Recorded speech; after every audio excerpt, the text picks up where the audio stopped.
California, everybody, for the Golden State Invitational truck and tractor pull.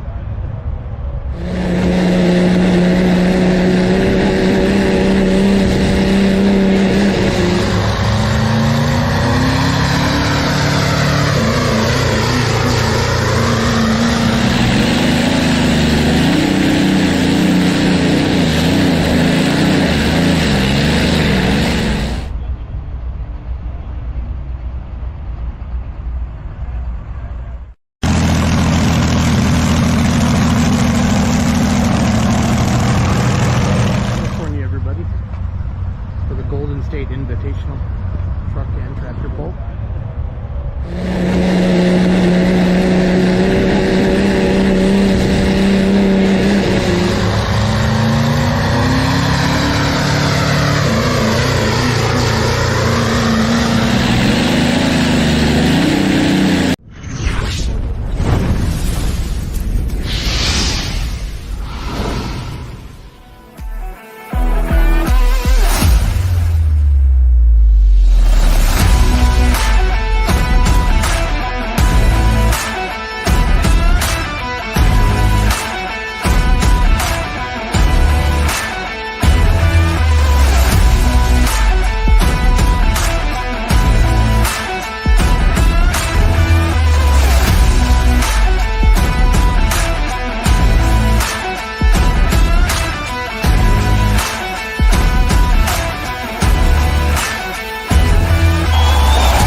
Welcome, everybody, to Let's Go Pulling. Happy Monday night, everybody. Got a full house. My name is Jason Schultz, owner of the Beer Money Pulling Team. We do this every Monday night. Charles, introduce yourself, sir.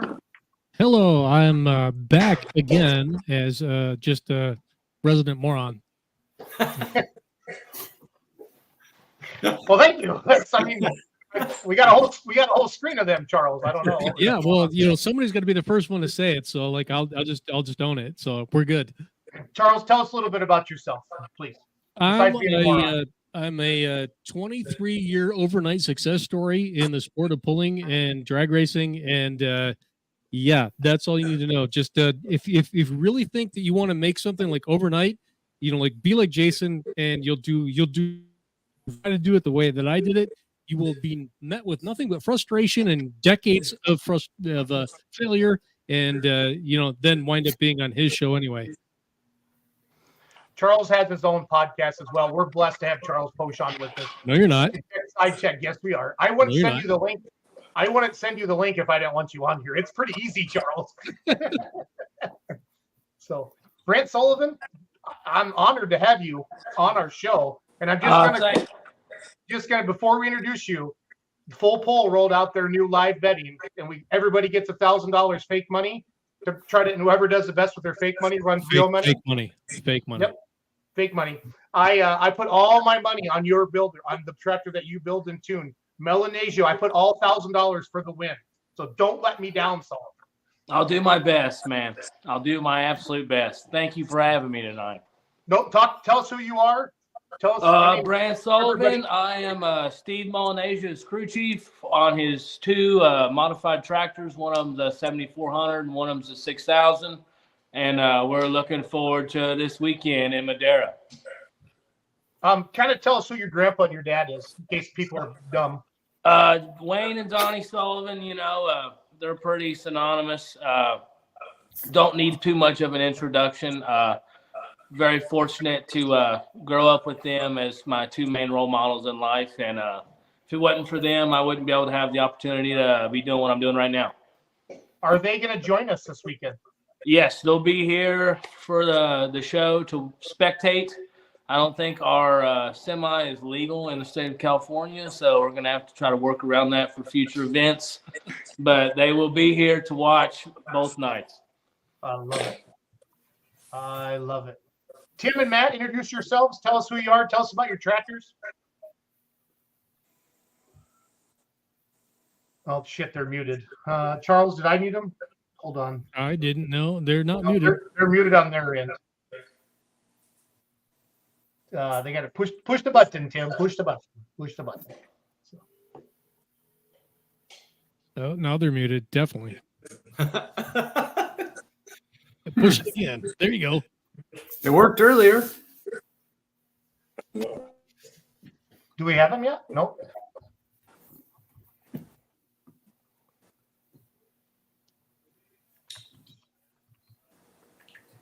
Well, Massetti, you go while Tim and Matt figure out their sound.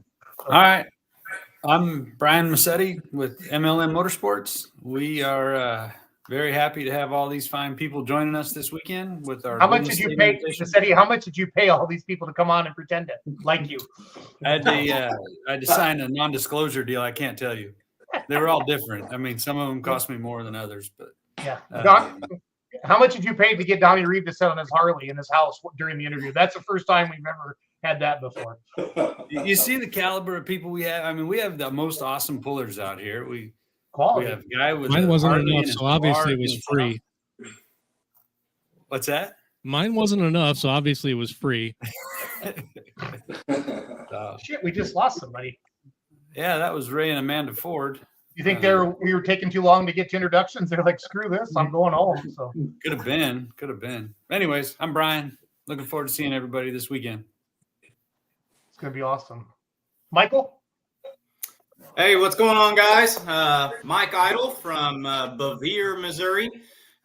Jason sometimes refers to me as the super fan. I don't know that I actually earned that title. I would say maybe like Grand National fan. I don't know if I've made it up to super yet. Here's what I've learned about pulling ever since I started doing these. You don't know what you don't know until you don't know it.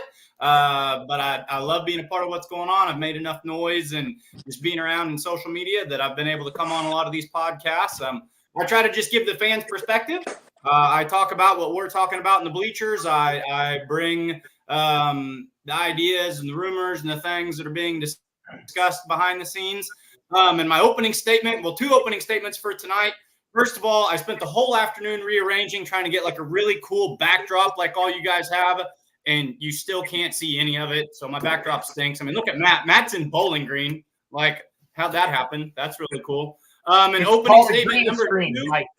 Call it a green screen. You just Google it. Google it, Mike. The Bowling Green screen. The Bowling Green green screen. Hey, I see what you did there. I like that. Perfect. But betting, I learned this weekend. I know a decent amount tractor pulling. I don't know anything about betting. I need to figure out how to bet better. Fullpull.us has got some awesome games. I'm going to figure out how to bet, and I'm going to get on top of that thing this weekend. I want you to say, I'm going to bet better 5 times real fast. I'm going to bet better.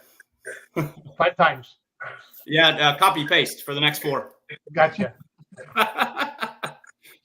Hold on. I got to do this. I got to do this for this next introduction.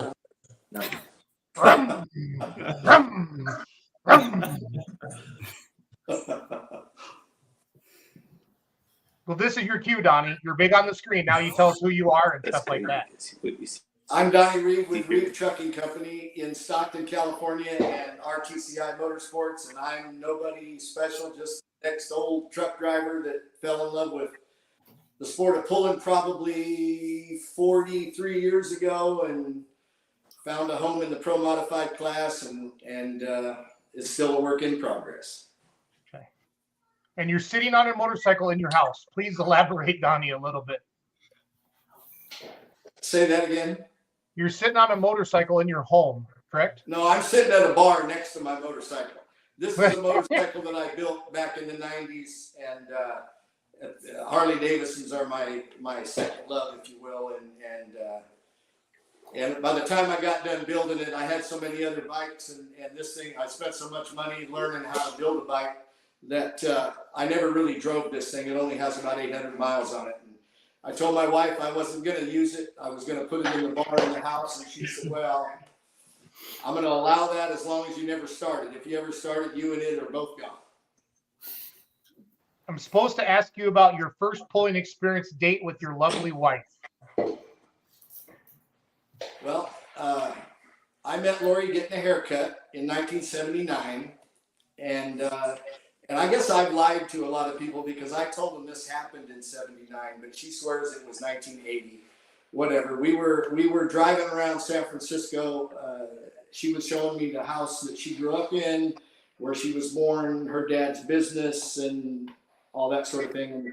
And as we drove by the Cow Palace in Daly City, there was a big sign up there that said 4-wheel drive truck pull, and I thought, whoa, back up. And we went to a truck pull that night, and we both kind of fell in love with the sport right then and there. We thought, well, this is something that we're going to do. And I went down to the announce booth and met John Borba, who handed me some rules and this and that. And the very next weekend, I pulled in the stock class with my '79 Ford and won first place. And Danny Coelho handed me a trophy, and I thought, well, this is good shit right here. And I Love it. and we've moved around a little bit and built a couple of different machines and tried a couple different things. But the pro modified class is where we made a home, and Mike and I both have 2 trucks this year, and Mike's been busy working, but I spent most of this year trying to learn how to drive mine, and I'm sure hoping that I got something down for this weekend. Well, Spike is 18-1 right now at fullpullgames.com. And you are at currently, let's see here, Donnie Reeves. You are at 7.5-1 right now, Donnie. So, Okay. I like it. Whatever that means. Tim, Matt, talk to us. Can you hear us now? Yeah. All right. You guys even had your Gold State Invitational hats on. Well done. Well done. Anyways, Tim Perry from Hillmore. I got into pulling. My brother started before me, and he was pulling a pickup. And then he went back east and picked up a tractor out of Ohio, and then named that Power Trip. And then a few years later, I ended up buying a 60/30. It was called Road Gear Deer. And then I ended up making my new tractor was Rootin' and Ruthless. And I ended up happening to meet Matt one day at the International dealership. And he had I don't know, what would you have, a hot farm tractor? Or? Yeah, 1066 hot farm. So he started after that, and we become friends. And then we end up going back east and pulling after my brother had been back there to Gordyville. He's pulled at Louisville, and we just follow the footsteps, go back east where there's some real horsepower. Love it. Love it. Love it. Love it. All right. So let's get Ray and Amanda. It's your turn, guys. Talk to us.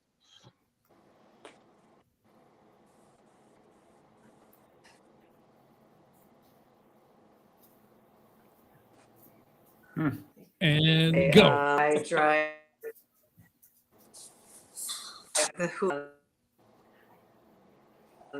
I drive it and break it. Yeah, this is my first full season driving the Hooligan, and it all kind of, and then we couldn't figure out what to do with the engine. And so truck, and now I drive. Yep. Well said. Well said. I couldn't hear it. Well, I guess it's my turn. Good evening, everybody. I'm another resident, how Charles put it, and I'm trying to figure out what Jason wanted Mike to say quickly, because that's what I do best. I live around Stewart, Illinois, and do some announcing during the summer and a whole lot of auctions during the year, and just glad to be on here, getting to know everybody. And I'm getting jealous of the warm weather that California looks to be presenting this weekend. This looks awesome. Amen to that.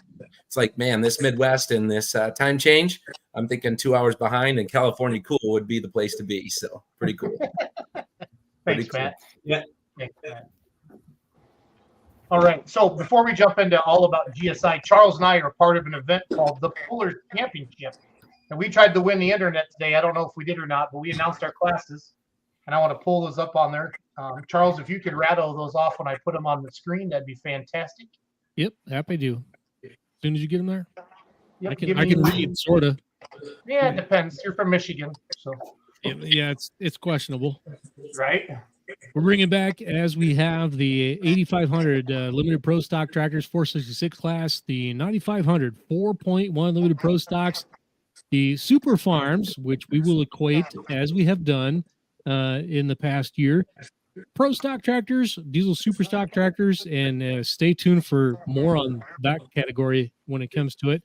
Light super stock tractors, the modified four-wheel drive trucks, super stock diesel trucks, modified minis, the modified tractors, the unlimiteds, and this is the unlimited modifieds and super semis. And there's going to be some more in there that's maybe going to be a little bit of a surprise to you, but we're going to keep that in our back pocket until we get everything all lined out and figured out. So, but this is where we're coming from and what we're hoping to present to you at the track at Holzhauer's in Southern Illinois, and bring the pain, so to speak, for the most requested, the most selective, the most outdoor pulling event you can come by.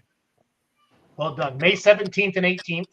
And we're going to have a live show on the Pullers Championship page this Wednesday at 7 p.m. Central. I want to give a quick shout out to Full Pull. The games are up. The games are up for the Golden State Invitational this weekend with the money lines. And let's see if Donnie Reeves has moved up at all in the lines here. Home, pro mods. Donnie has not won them over yet, so he's still at what I say, 7.5 for 1. There's Donnie right there. So all good. It's all good. And then one more quick thing. For those of you that bought the live stream from us, beermoneypulling.tv, thank you so much. If you missed Diesels and Dark Corners, you can go back and buy the replay at beermoneypulling.tv for $9.99. We had 160 hooks each night, and we pulled for 8 to 9 hours on one track. So there's plenty. You're going to get your money's worth for $9.99. And here's where you're going to buy the link for the Golden State Invitational this weekend if you can't be there in person. $24.99, and all the money goes back to the promoter for this. So if you can't be there, join us at beermoneypulling.tv. So this is the part of the show where I say, Brian Massetti, you're the promoter of one of the most prestigious events in the West Coast, invitational only. What's the vision behind having a big event like this, Brian? How do you set classes? Just kind of tell us your vision behind everything. Great. So we want this to be the pull that pullers look forward to going to every year. This is for pullers. It's the best.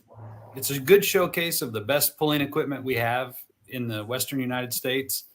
We have everything from super stock pickups to of course, the pro modified 4-wheel drives. We have work stock diesel, limited pro, pro stock diesel.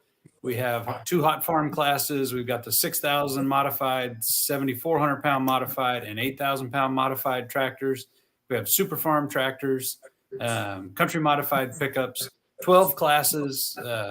We've got the best of the best out here. People who've supported our shows throughout the year get invited. Just an awesome weekend of pulling. We want the pullers to enjoy this more than anything. This year, it's actually a little early start. Thursday is somebody's birthday coming into town or something, so there's a little shindig planned for that. Then it kicks off Friday. We have just everybody be hanging out, have a good vibe going. Then Friday night we pull. Saturday we fix what we have to fix. And Saturday night we hit them again. So it is just going to be an action-packed, fun weekend. And this is year number 2. I was fortunate enough to go out last year. Thank you for that invite. It was good to see everybody. This is where, Brian, I kind of want you to take over a little bit and talk to Donnie or Tim or Matt or Ray or Amanda or Brant and just ask them questions about the event and stuff like that, please. One thing I would like to know from our guests, our pullers, is one thing that you think our event sets our event different than other events you've attended, short of, say, those of you that have been to Bowling Green and some big events. Let's focus on like California events. And just if I don't know, Brant, you're up at the top of my screen. If you want to start, just something you see that you think we're doing well and that people, pullers and fans alike, can look forward to. The facility. The facility is second to none compared to the pools I've been to out here. And I'm not trying to downgrade any of the other tractor pools I've attended. It's just, it's a rare occasion you get to have a tractor pull at a asphalt track and have that much blacktop parking for all the competitors. You got a campground. You have a place to house your meal that you give us each day. You know what I'm saying. It's very accessible for the pullers. You look forward to going. It's not a nuisance to get in and out of. And on top of everything, you have good dirt. You know, I know the stigma about California is the tracks aren't that great, but I think me and you've discussed this. You can make any dirt manageable as long as you put effort into it. And it goes to show you guys really take your time and make a valiant effort to give us well, how am I not extraordinary, but a good surface to pull on, you know, and that's all we can expect and appreciate as pullers is you give us a great facility to come to and you do your best with the dirt you're given, and it turns out to be a great show. And I mean, if anyone wants to question how the track is, just watch that video you like to post of old Uncle Sam running down through there. He got that thing hooked up to it, and if you can get a 5-inch mod hooked up to it, the dirt's pretty good. So it ball's in your court at that point. Well said. Thank you. I'm going to record you saying that so we could use that for our commercial next year. That was good. Thanks. Hey, man, there ain't no bad tracks. It's just bad setups. There you go. That's Where right. have I heard that before? Well said. How about you, Donnie? What would you say? Well, aside from the fact that it's not going to be 110 degrees, and aside from the fact that it's not going to be dusty and dirty, and like Brad said, it's just a fantastic facility. You know, the campground on the grass under the shade trees and all the amenities that go along with it, and the pit area that's mostly paved, and I mean it's just a great area. And in addition to that, it's a 2-day hook, which is a very rare situation out here, and you know, but most of all, the fact that, you know, you can't do this stuff if you don't make money doing it. It's so hard for the promoters. There's so many things that go into it, and but in spite of everything, Brian's first and foremost objective in this is to make it a pleasurable atmosphere for the pullers, and I really appreciate that as a puller. I've dabbled in a little bit of that myself, so I can understand the obstacle that he's against. The fact that he puts on a fine meal, and like Brant said, it's in a nice area. You know, we're never out in the sun. We're never out in the elements. I mean, it's just a great environment, and you know, I can't tell you how much I'm looking forward to it, because most of my favorite friends in the whole world are going to be there. So I mean, it's just going to be a great event for me, and I'm excited to see you too, Donnie. Brian, and where's Ron Stone at? It's his birthday today, right? He's at the Case IH for the Outlaws, the Case IH Superfan Experience, but he's flying out Thursday. He'll be on the microphone with Brian's dad. How cool is that? Anyway, it's I'm really looking forward to it. I don't think that we've ever had. I mean, last year was awesome, but the effort that Brian is in and his entire family, and he'll I'm sure in this show he'll mention that, but his entire family brings so much to the sport and to this particular event that it's going to be awesome, and the effort that they put into it is to be commended, and I, for one, as a puller, really appreciate that.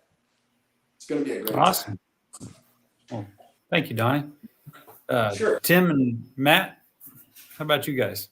I think the word Brant was looking for was like a level playing field. You know, the track's groomed from front to back. They got it ready to go for that next puller, and I think everybody's got an equal opportunity to show what they got on their machine and give the crowd the best show they can get for their money, because they're the ones that are helping us and supporting us and amongst us out there wrenching on our equipment from day to day. But I remember Donnie having his 2-day pull, that Raging Horses pull, and I thought that was one of the best things we had. I mean, I know the track was out through the gate, and I remember pulling off the track and coming up there to watch the next guy, and here comes this boy, like Spike, just rolling through the gate almost all the way up, pulled about almost 400 feet that day out to that pool.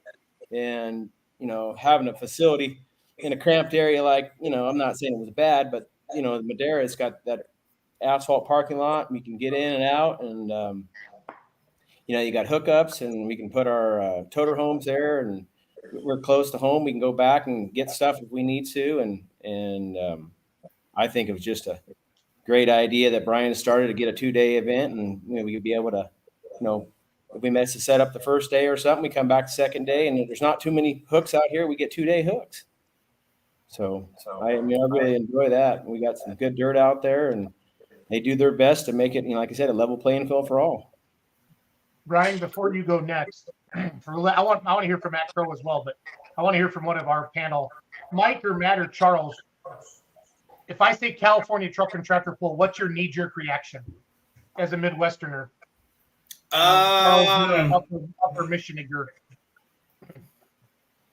So mine is track ? With some ... dots thrown in there. Just, I don't know that we know what we think when we think California, but we definitely have this gut feeling of it's not what we see around here, especially when it comes to maybe the topsoil and the agriculture. But what everyone is saying, I'll tell you this, like last year when we were watching a lot of the highlight videos from this, I got my phone out and I'm showing my buddies and everything.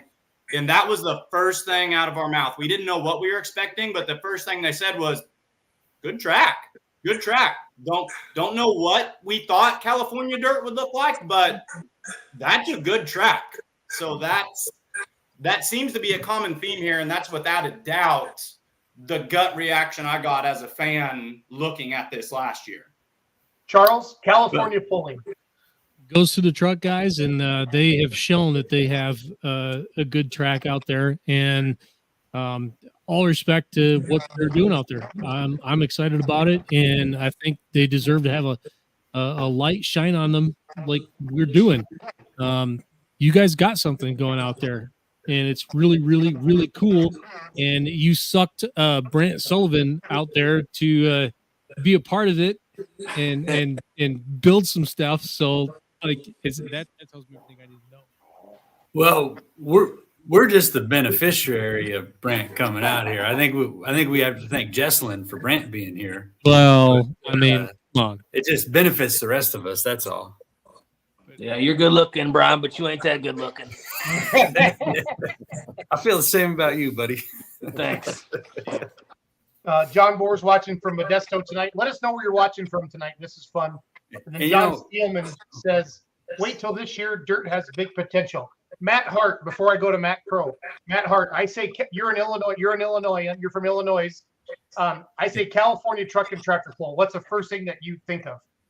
Yeah, I'm thinking about surfers trying to jump on a tractor seat. Honestly, it's one of those things. Like, okay, these guys are too cool for us, right? But then I see in the track, and I'm hearing all these great stories, and I'm jealous now. I've got some friends that are in Fresno that have never been to a tractor pull, and I'm thinking they're getting a link to this tonight because this needs to be something that's big this time of year. That's awesome.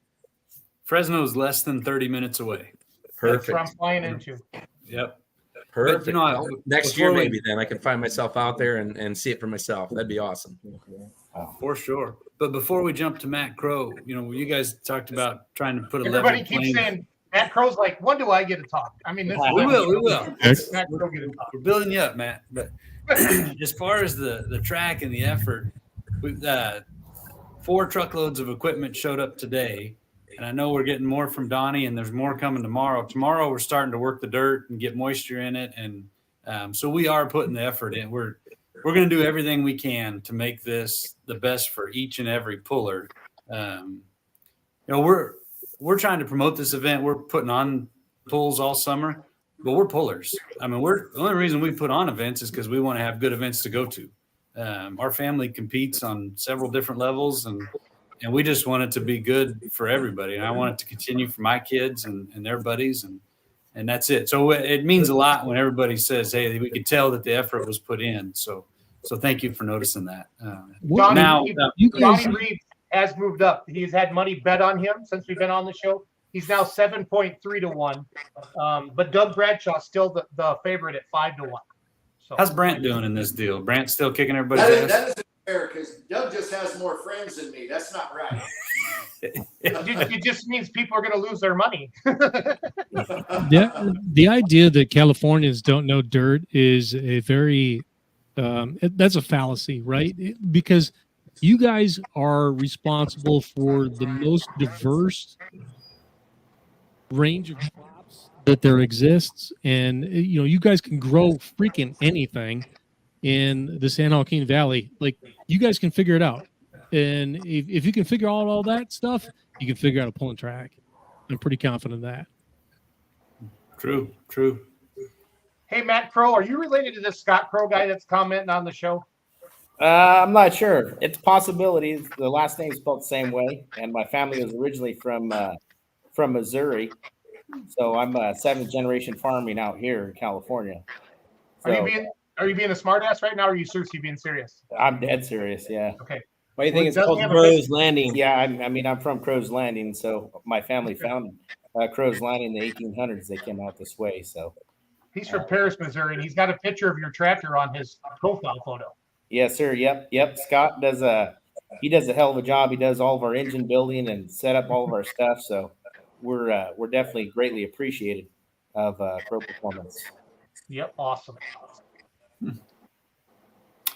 Okay, Massetti, you can take over your show again. I'm sorry I interrupted. Oh, thanks. Appreciate that. So, Matt, do you have anything else about running your super farm in Madera that you're looking forward to or that you liked from last year? Yeah, you know what, Brian? I mean, you put on one hell of a show. Awesome venue. Everything just clicks right along. Perfect. Just happy to be invited and to get back out there and compete and just have fun. Cool. Well, we are looking forward to that. Hopefully you guys take it easy on your tractors this year. You both hurt something last year, didn't you? Yeah, a little bit. Yeah. Okay. Well, don't do that again. It's been a year since I've been able to hook, so a year to the date next week. Did you get your motor back in? Yeah, thanks to a transport company. Yeah. Those are pretty good guys. Overnight transport. Yeah, overnight transport. Oh, Jimbo and Kevo, they'll haul it for you. Yeah. Tim hasn't hooked in a year. I burned a piston last year, and I've been waiting for sleeves. You know how that is.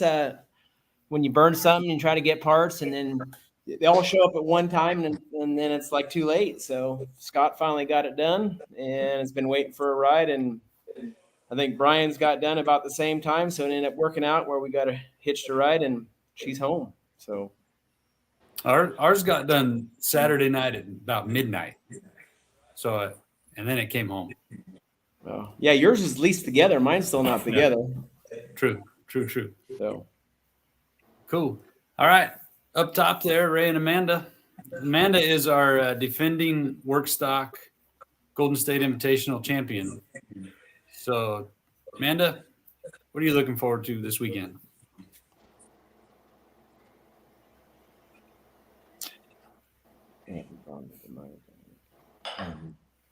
Hey, we can't hear you guys. I don't know if you can hear us. We're having a hard time. I think their internet sucks. Yeah. Amanda's 13 to 1 right now. Night shift, Eric Roca has $2,400 bet on him. He's 2.5 to 1 right now. Amanda, can we hear you now? Roca sounds like it sees candy. Yeah. Is it Rocha or Roca? Rocha. That's the kid with the fat golf cart, right? Yeah. Yeah, Ray and Amanda. Put a governor on it here. Yeah. He's gonna keep it at home.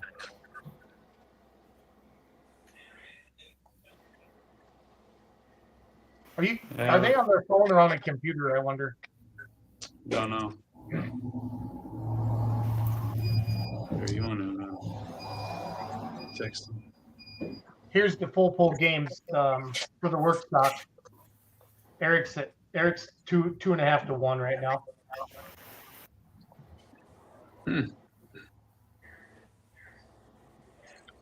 That's pretty cool, dude. And thank you to Full Pull and Beer Money for bringing that to our event. I think this gonna be just fun. adds one more level of excitement. Yep. It's going to be fun. Super, super fun. It is.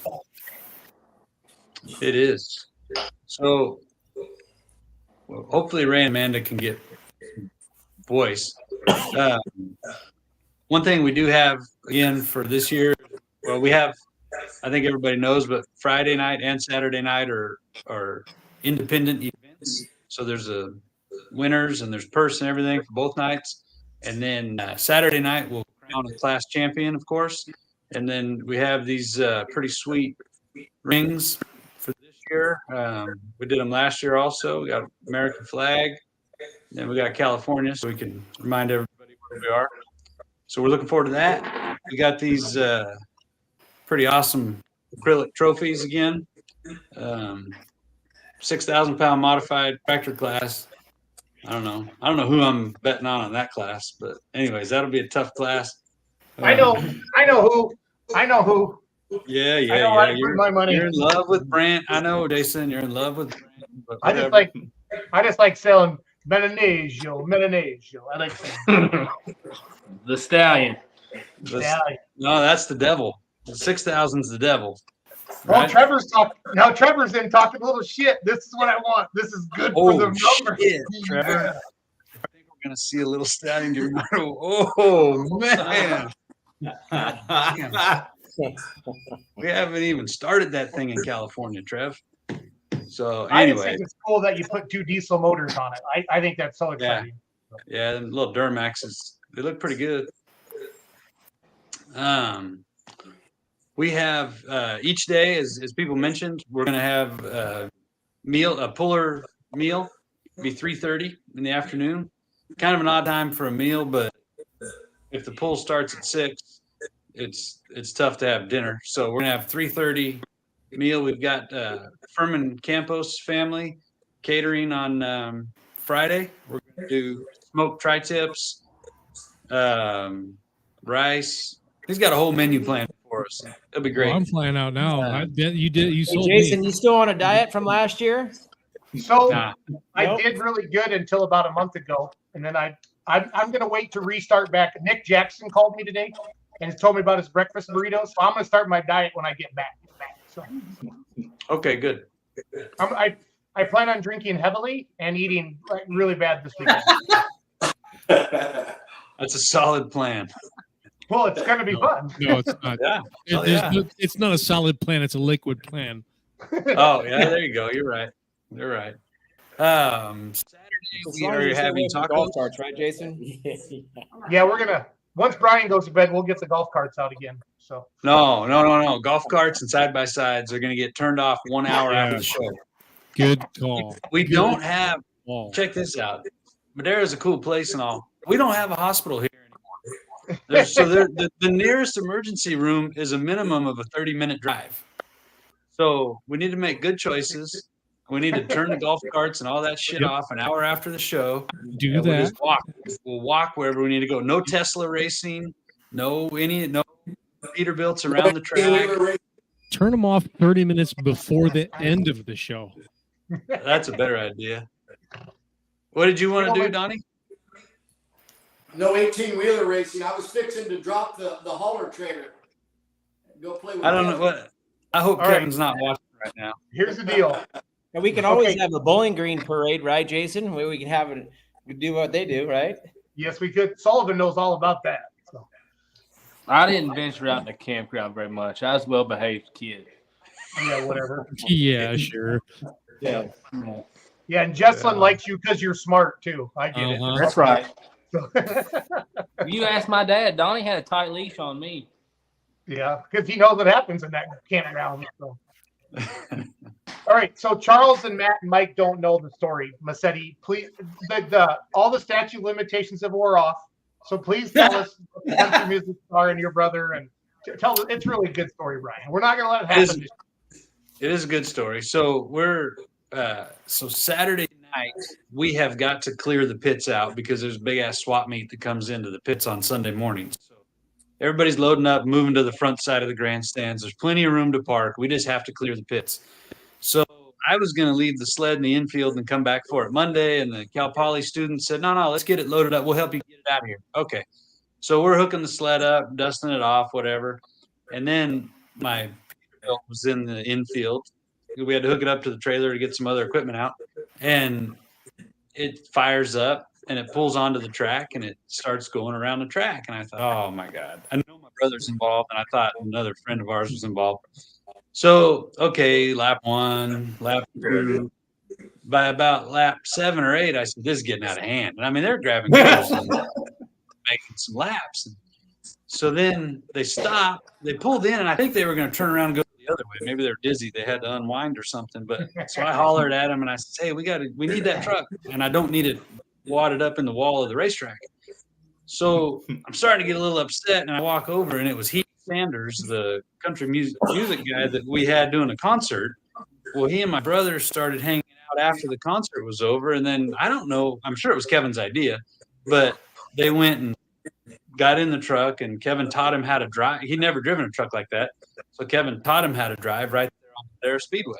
So now it's funny, I guess, but at the time it wasn't that funny until I saw Heath driving, and I said, well, that's kind of cool. I mean, so we're going to try to put an end to Peterbilt racing on the racetrack at 3 a.m.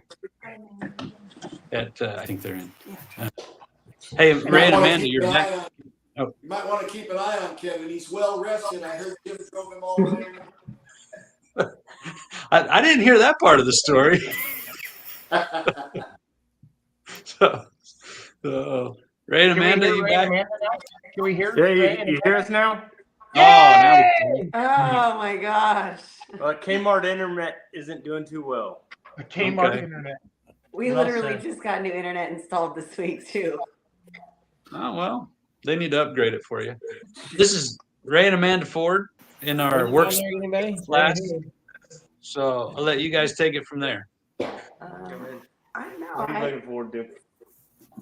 I just enjoy going to the polls and seeing everybody and you know the changes that they've made in their trucks, or you know just catching up, and it's kind of it feels like a perfect end to the season as far as you know everybody's worked really hard to get where they're at, and now it's one last poll, and it's just everybody gets together. It's a really good time. It's a great track. It's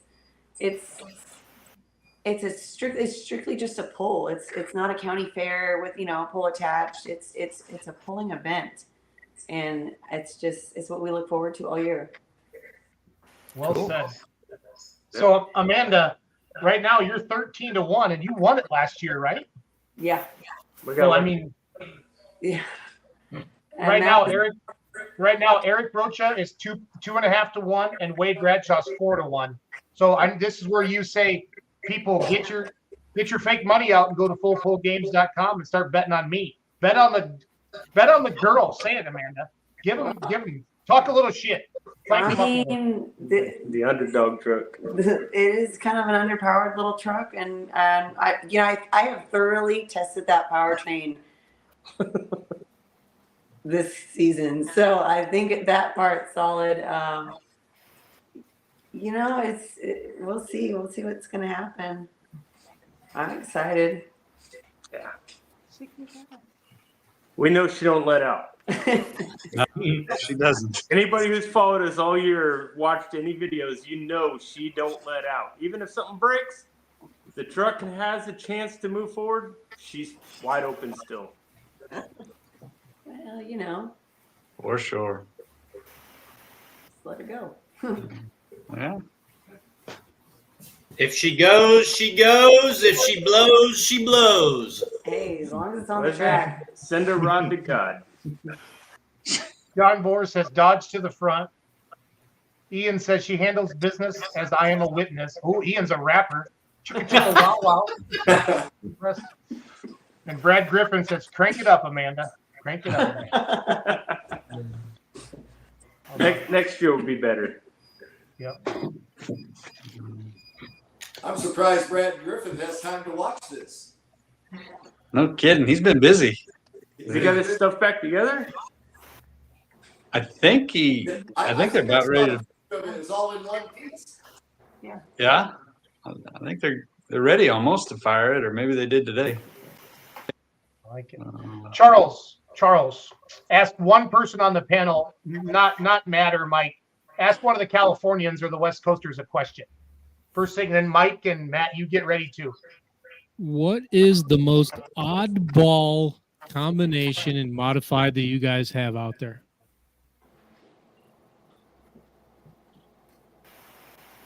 V12, agricultural or aircraft. What's the weirdest thing that's running out there? I think it's that black tractor with 2 engines. That some bitch is weird. No, we have several Allisons, but that's not that weird. Allison's okay. That's the perfect answer every time. Allisons are always cool, so that you win. They are very cool. What's the Allisons we got?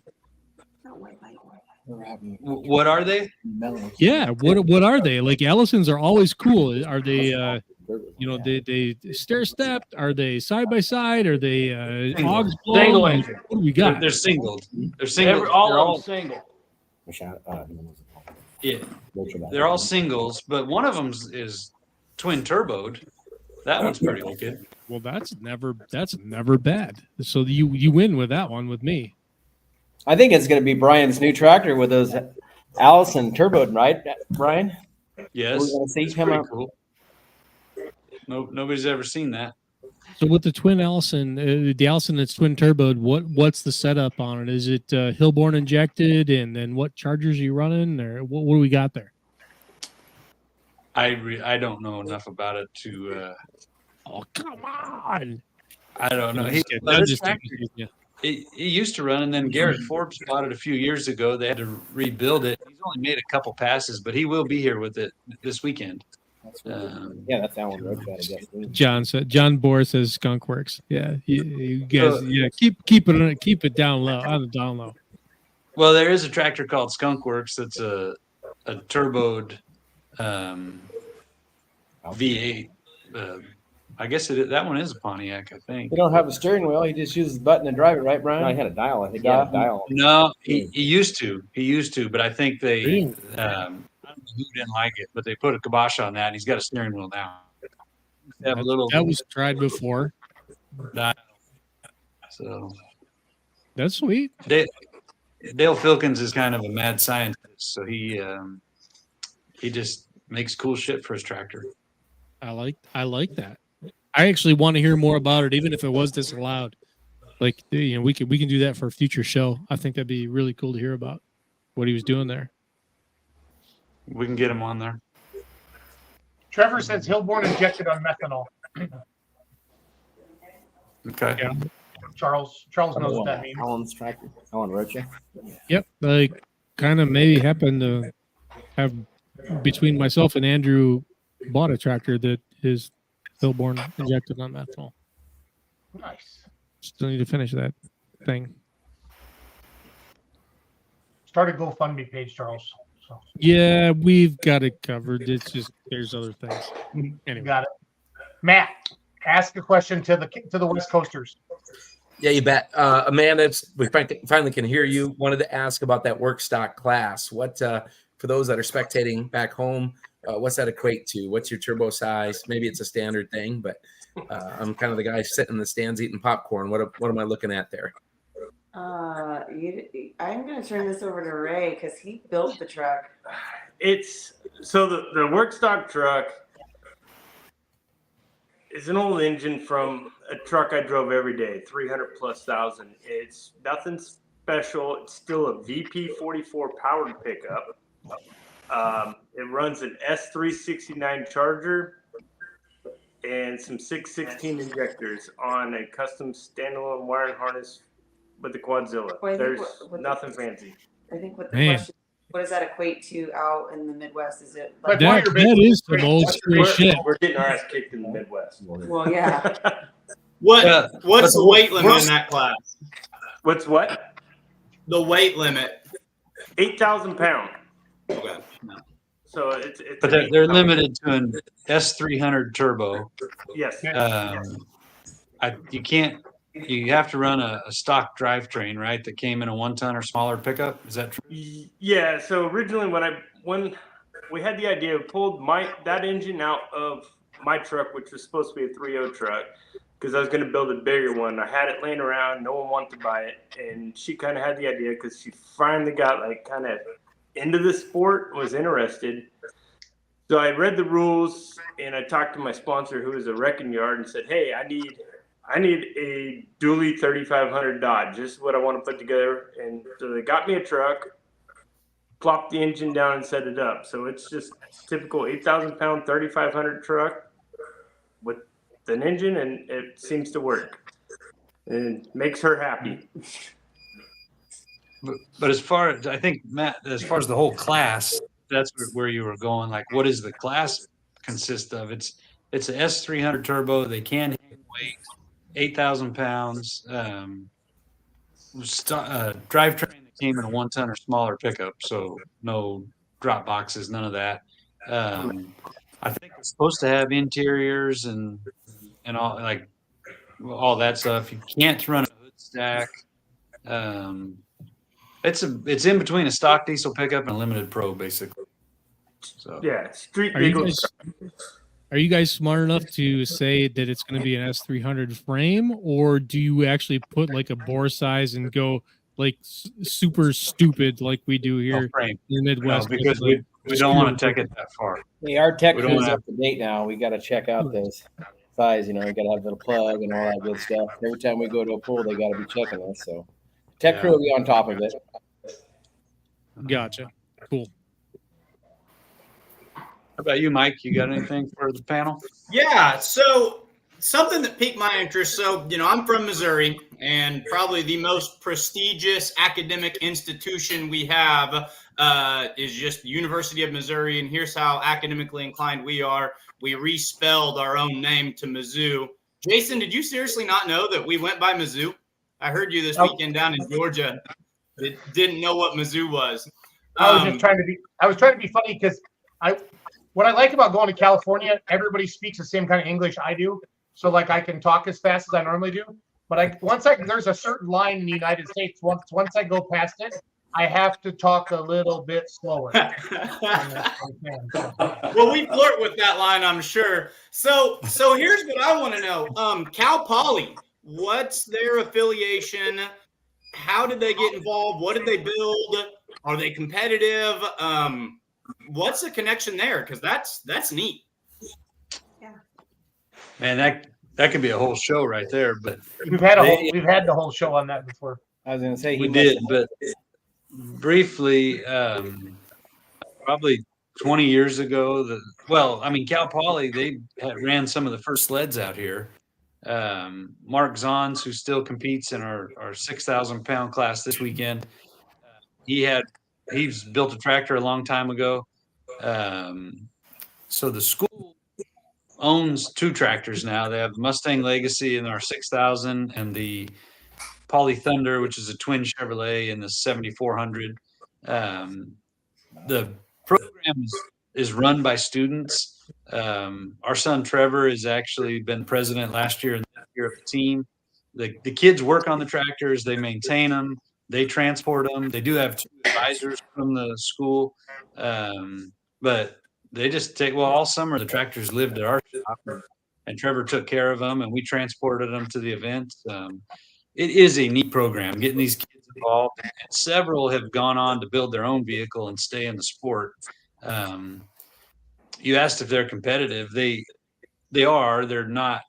I mean, they keep them running well. They don't push them to the ragged edge because they obviously don't have just unlimited funding to keep rebuilding stuff. They're very consistent. They show up. They make good passes, and it's neat to see the consistency when it's a different driver or there's a rotation of drivers. Yeah, every student gets a chance. They put in time. They work on it. They go to meetings, whatever. And I don't know the exact way it works, but it may be, if there's enough students, you may not drive for maybe every 7 pulls, you'll get a shot at driving. But it's neat the way they run the program. it just it gives a lot of kids experiences that they would never have in without this tractor pulling program. Well, and I like how that kind of bridges the gap that we've been talking about all night too. You know, if I just walked up to a random person right now and I said, you know, pick a university that you think offers a tractor pulling program, you know, they're going to say something maybe in Indiana, or they're going to say a Diesel Technical Institute in Ohio or something. And, you know, the first one that pops up is Cal Poly in California. So that's awesome. That's just really cool. You know, the other thing we have out here, and they'll be here this weekend also, but to the north of us is Modesto Junior College, and they run a 4-wheel drive pickup in the country modified class. Same type of deal. They have a very hands-on advisor, but the same thing. Students work on it. In fact, they put on their own event. So does Cal Poly, but just a couple weeks ago, we were up in Modesto working with them for their event. But same deal. Kids work on it. They go out and get sponsors. They have a rotation for driving. Just another awesome program that's getting more young people exposed to this sport, and hopefully they'll fall in love with it and continue. And as they graduate and start making a lot of their own money, then they'll have their own vehicle. So, Matt and Tim, I got a question for you guys. I love smoking diesel tractors, obviously. What's the one thing I hear? I can't believe, we post pictures and videos. I can't believe they let those guys run diesels out in California. How often do you guys hear that?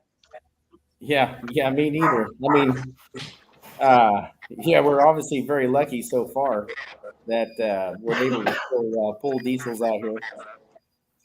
I think most of all our non-compliant trucks are in the Midwest. Everybody wants our nice, clean California trucks. So Peterbilts are like gone and instantly. So now we got all these urea trucks, and I'm sure Donnie knows all about all these new computer and deaf stuff that you got to deal with that doesn't need a runner. You see it on the side of the road burned down. So we're exempt with the motorsports. We had an issue at Cal Poly. It's been a while back where somebody at the event not protested, but made a big old stink about it, and then we had to go to California Motorsports, and we were exempt from that. And we always get that smoke blowing at the county fair there, and all the people are walking through, and that smoke goes right to the crowd. And luckily, we're in the Central Valley where a lot of farming, so I think a lot of people don't look at it. We got the Bay Area and the LA area that where all they get all their votes from, and right in the Central Valley all the way up, we're farmers. So I mean, just like the Midwest guys always give us crap about, what goes on with our governor. Well, Illinois ain't too far behind us, and so that's right. You guys definitely encounter something that is very similar to what goes on in the Midwest. Like you're out there in the San Joaquin Valley. You're not LA. You're not San Francisco. Just like back home in the Midwest, Illinois is not Chicago. Right. Yep. Exactly. There's a big divide there. We're 2% that don't realize. We're a farmer. We're 2%. We're outvoted. We work, and it seems like we get paid less and less, and we enjoy what we do. We work 7 days a week. The farmers never get the respect that we deserve. Yep. So, 100% agree with that. I knew your tractors ran well because I saw them at Gordyville in the past, and Charles has seen them there as well. And so I was excited to see them when I came out there last fall, and I'm excited to be out there again in a couple of days. So looking forward to it. So yeah, we're looking forward to it. I mean, it's been a year. When's the last time you've been in the seat, Jason? August, whenever, Whitner, Nebraska. So I'm looking forward to the Pullers Championship. So I'm hoping I can get in, Charles. Oh. We'll see if you can make that happen. We'll find out. No, I bought the high-tech redneck, and I want my dad to drive it. And let him drive it a lot so I can continue my media stuff. And but I want him to drive it. I want to get into Louisville. That's my bucket list for my dad. I want my dad to go down the track. So we're hoping like hell in a couple of weeks we get a letter from Louisville in a big yellow envelope. Because if you get a little white envelope, it means you're not going. But you get a big yellow one, means you're going. So, yeah, that'll be fun. Brant. I have a question for Brant. Yeah. Talk to me. What does it take to get inside Steve's head, rattle his cage a little bit? Impossible. Italian. He's an unshakable man. Man, he is so mellow and cool. Melanesio. I got to No, he's really new to the tractor pulling deal, and I've been around him my whole life, and I'm extremely impressed with the way he handles his vehicle and the way he takes criticism and really tries to pay attention to what I ask him to do. And he's furnished 2 phenomenal pieces of equipment, and he, I appreciate him giving me opportunity to do what I do for him, and he listens well and gives me a long leash to kind of do what I need and do whatever it takes to do good. And, he listens, and he does an excellent job. He's got a great feel for him. So I'm extremely happy. And if you want to try to get in his head, then go ahead, buddy. So right now, Brian, fullpullgames.com, Steve Melanesio in the 7400 Italian Stallion, basically 2-1, $4,100 has been wagered on him. The whip has moved up since the show started. He was in third. Now Kevin Massetti, 6-1, $1,300 has been wagered. So. Well, if I could figure out how to log into the damn thing, there'd be another 1,000 on that tractor. But I don't know how to do it. Give it to one of the kids. They'll figure it out for you. I'll give it to Christy. She'll handle it. So. Well, Jason could bet for you, right, Jason? I could probably make it happen. I just need your email address. You can pull some strings for you. Yeah. If you do my bet, you're going to place it on Brant. I already know you. Were you not at Golden State GSI #1 and you watched Melanesio? I interviewed him both nights. Okay. I've been behind that tractor. It does broom. I know. It's badass. Both of them. Both of them. Dan Borba wants Donnie Reed to build a super semi and pull it. I'd love to see you and Dave Ramsey dial it out. Yes, so much yes. I don't think he has anything to haul it to the pool, though, right? You'd have to check with Spike. Yeah. I know one thing, with 4 pro modifieds in the shop, and Spike as busy as he is with all the issues he's got going on at work, I'm the last guy that's going to start something new at 70 years old. If you need we'll send Charles out there to help you drive those trucks, Donnie. Charles, he is a welcome. How do you say this, Charles? You'll drive anything, right, buddy? Yeah, I'm what they say that I'm not a whore because they get paid. I'm a slut, so I'll sit on anything. The problem with all that is how do you give your truck up to somebody that goes out and drives it better than everybody's going to know? Yeah. That's what Spike keeps telling me. Dad, let me drive that blue truck, and I go, get out of here. I like the way you think, John. He's just sucking up to the boss. Yeah. Uh-huh. No, I'm gonna get you and Melanesio like in one of those square offs, like the boxers, Brian, before the pull, before your class, and look you guys do tear down at the scale. Kevin in there, okay? Not me. It's Kevin. Okay, get Kevin. Oh, Brian, after the event, we could always get a boxing ring and put some gloves on. We'll find out who the real winner is, right? Yeah, I like that. Jason Gish is now the odds favorite. He moved ahead of Doug Bradshaw in the 4x4 Pro Mod class since we started the show. Wow. Limited Pro stock diesel trucks. Trevor Massetti's 3-1. 2,200 has been bet on him. Tyler Brownlee with Panda, basically 5-1. And then Matt Orsetti is 6-1. Didn't Matt win HRDA? Did he win that championship, Brian?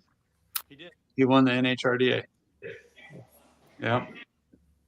Speaking of the long shot, Nick Jackson, not the long shot truck, the long shot in the odds right now, Nick Jackson. He needs to campaign a little bit, Massetti. I'm glad you got in on it too, Nick. Thanks. 20-1. He's 20-1. So, 11. You never know. That pro modified class, there's 11 in that class, and there's a lot good trucks in there. There are. So. Well, let's On the hope red Spielman roll. can keep the track consistent, right? So that way they can get even shot, all 11 of them. Yeah. I think you can. And this year last year we brought the skid steers with the rakes out, and that was the first time they'd been out here. We've used them at several of our events, and now this year we're going to have 4, 2 on each track, 2 rollers on each track. We're going to have the equipment. We're going to do everything we can to make it good. So it should be as good or better than it was last year. Hey, Brian, I'm not saying for any floating finishes, that what are we going to do on something like that when they get so close? What are you guys going to do for tire breakers, or, we're not saying like Wayne went last year, he went and pulled it out the gate. There was somebody there. What are you doing to something like that when you run into the track? Well, that was the only one we didn't stop. And he's not coming this year. So There's a reason it didn't stop. Wayne effing Purser. Well, Jason Schultz, you could be here. You get another pass underneath your belt. Yeah. The practice pass. Yeah. Well, we're hoping but to answer your question, we're hoping just for a floating finish, and we'll stop everybody eventually. There's a lot of room out there after that track. Well, I mean, reasonable amount. I think reset the sled if you have to. Yes, Mike, that would be an option if we have to. Yeah, we don't want to. Fans hate a sled reset, but if you get 4 pullers in and you've got a leader sitting 379, then you just you play the hand you're dealt and you make the tough decision. So, Brian, whose sled do you have? Your sled, and who's the second sled this weekend? We have Thane Motorsports, Ryan Thane from Utah. It's an older Bauer sled. I think Donnie. No, was he there in Utah when you went, Donnie, or Idaho, wherever you guys went? No, it wasn't.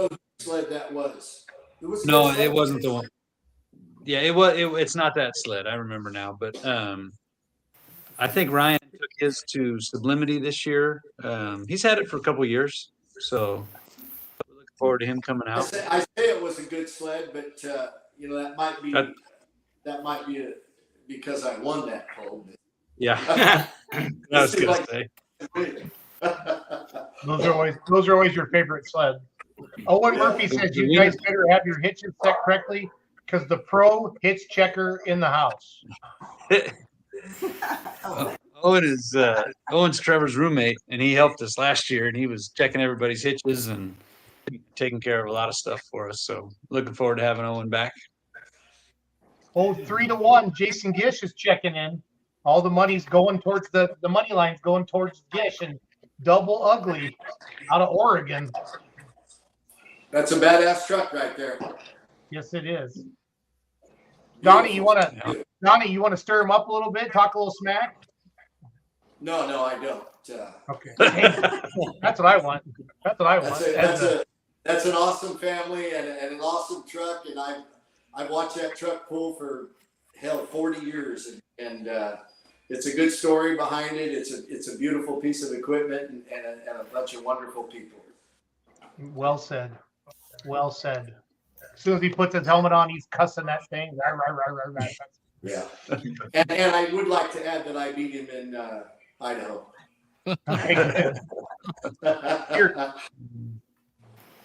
Here, Donnie, say it again. Say it again, Donnie. Not necessarily with talent, but I did beat.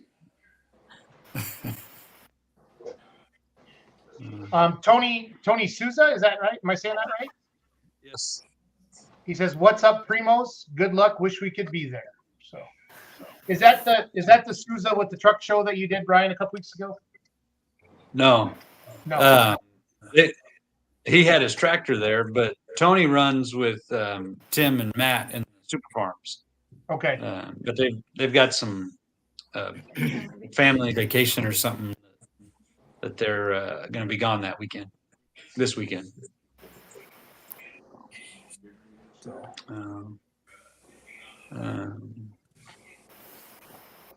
What else we got? We talked about camping. We talked about puller meal. We covered everything, Brian, from that point of view. I think we have. Saturday night after the pull, we'll go back to the tent where the puller meal is, and we'll do our ring presentations, and we'll crown our class champions there. You remember last year we had to walk over to that other little pavilion for our meals. Well, we're putting a tent up right behind the bleachers, and we're gonna do everything closer to the racetrack this year. So that, and there's also VIP tickets available for that tent. There'll be food and drinks available in there during the show. Anything else? I don't know. We are looking forward to it. We've got a lot left to do in a few days, but it's going to be an awesome event. Hey, Jason, The weather looks good, you said? Weather looks beautiful. Yes, the weather looks great. I think it's going to be 68, 70 both days. No rain. So I think Tim, did you ask when Jason's when you flying in, Jason? Thursday afternoon. Oh, right on. Yep. Did that change time, Jason, or are we still same time? Still the same time right now. So. All right, good. Jason, are you bringing all your GoPros with you, and have they recovered from their PTSD from their experiences at GSI last year? So I had to get some new ones after GSI last year. The gentleman that passed away, Lights Out Tractor, he I feel bad because he died, but not at the tractor pull. He died after the tractor pull. And but I put my GoPro in the middle. So Charles, this tractor all of a sudden jumped in. He was like in the 8,000 open, right, or something. He was with the mod, right? No, well, the 7,200 pound class. So all of a sudden, this diesel tractor, Charles, pulls into the class. Hey, Jason, it might be safer just to put it on the roll cage this time. Yeah. I expected like a super farm charger or something like that. All of a sudden, I heard big RPM. And I turned around and got the big smile on my face. And it was kind of in between like a light pro and a big pro, but it sounds good. Sounds really freaking good. So I think it had a 5.5. Maybe you should have bought that one, Jason. Well, it really didn't fit any rules out here. It's kind of an in-betweener. Yeah, so it is. Yeah, I've always wanted he bought the right one. He bought the right one. Hey, Jason, maybe you can get some 5.0 Pro stocks to come out here next year. Hopefully, I'm building a brand new 5.0 Pro stock to be done hopefully this summer. Who's built that? Is Scott building it? Yeah, he's building the motor and the rest of it, Engler chassis. But is it sitting at Wildman shop right now? No, it's not. It's at Scott's shop right now. Yeah. Okay, I got a picture of a couple 5.0 Red Pros at their shop, and they're beautiful. So. Yep. It's got a chaos block and all the good stuff. So and Scott's got it posted on the page. Oh, does he? Go look at Scott's page. He's got it posted. I'll do that. Tina Morell says, "My money is on Donnie Reeve. He has the best crew chief." All right, Tina. So Donnie must have went to the bathroom. He left the bar. He need to put gas in the Harley. No, I think he's going to spring a leak. Matt, how far do you guys live from Madera? We're probably an hour away. Okay. Just running her an hour. Nice. Ray and Amanda, how far do you guys live from Madera? 3.5. Massetti, I know where you live. Brant, how far are you from Madera? An hour. An hour? Okay. So, Brian, is Madera kind of centrally located for all the pullers that run your circuit? Yeah. Yeah. Madera's about the center of California. Okay. So, yeah, we're right about the middle for everybody. Who's coming from the farthest away? The Oregon guys?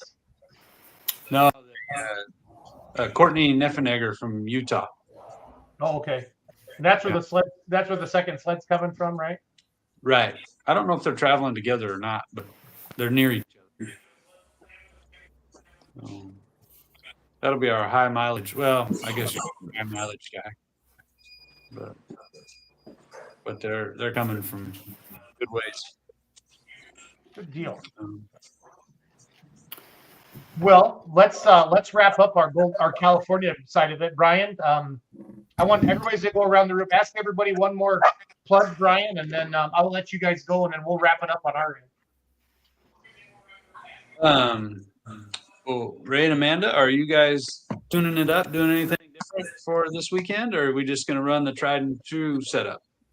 We're gonna run the tried and true setup because that's what we've got, and it's been working. So no major changes from us. Not next year. Next year. That's smart. We're going to go that route too. We're not changing anything. We're just everything's tried and true, and we know it works.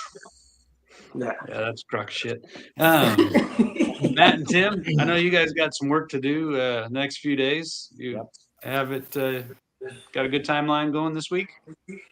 Yeah, it's sitting right behind us. It's ready to go for tomorrow. It's starting to rain right now, so hopefully it rains enough we can actually get some work done in the shop. It seems like out in California, we never get a break in the weather, so it's always good out here. And we got the most rainfall we've had in a long time, but everything keeps growing, so we keep moving. We're still harvesting.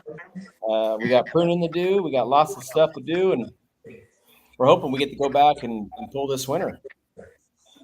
For the pruning and harvesting can wait until next week. You got some work to do on that tractor. Yep. What pulling you want to do this winter? Do you want to come to Shipshawana? It's a possibility. We're gonna head back up that way. Yeah, we're looking at going to Murfreesboro, and we got that in. And I talked to Clint about it. It's a long haul. It's 2,800 miles out there, and we were hoping the 5.0 would be done so we could take 3 tractors out there and get it tested out, ready to go. And I know Scott's parts, and he's he gets parts, he gets stuff done. So the 5.0 was kind of getting excited because the Outlaws. I'm sure Ron Stone's going to be out here, and the Outlaws got a pretty nice program out there, and they got a nice app. You can watch the results, and I think it's pretty cool. Donnie, Big D, you got any new tricks up your sleeve? I think you won our last event in Turlock for the Pro Mods. Yeah, as far as my plan for Madera is, I've got a fresh set of tires on that thing, and I'm going to do just about everything about pulling this year will be opposite from what I tried last year, and I think I'll do a lot better. Good. Well, we're looking forward to having you guys there. Thank you very much. I appreciate Hey, Donnie, you need to quit being so humble. Doug Bradshaw's picked up $1,000 more in wagers since the last time you talked. So, do we really need to continue down this road, Jason, or just leave it alone? I mean, you realize how many friends Doug Bradshaw has, and it's just not going to. But Doug is a very likable guy, so. But anyway, you can like somebody, but if Donnie Reed just announced that he has fresh new tires, everybody, I should start seeing the money line move. Yeah, Doug Bradshaw. I got tires. Dawson Bradshaw, he has Wade going out there getting new tires for him. Hey, Jason, maybe after the Friday night pool, you might take his truck for a spin out in the parking lot. Yeah, we'll sharpen those tires. So. I love it. Brando, you're back. You guys are loaded and ready to go. Going to relax, get your heads right. You got any tricks up your sleeve? Anything new you put on? Anything fresh? No, sir. Stick to the routine. Oh, don't lie, Brando. Come on, don't lie. Come on, Brando. I know you better than that. No, sir. No secrets here. Yeah. Stick to the routine. That's all. This guy, I tell you. Hey, how many racks of pistons are you guys bringing? Do what? How many racks of pistons are you bringing for the 3? Just 3, in good. case. Just in case. Brant, we got Brant. The money line's moving a little bit more towards Massetti since that's all right. Kevin's driving it, so that's all right. I think Brant looks at the money line like I do. That doesn't decide what happens on the track. Well, that's what I was trying to tell Donnie Reeves that, Doug Bradshaw's got all these friends, and I'm like, don't matter. So who's gonna win? Yeah. No, this is just so fun. Polls are worth of shit anyway. Ask Trump.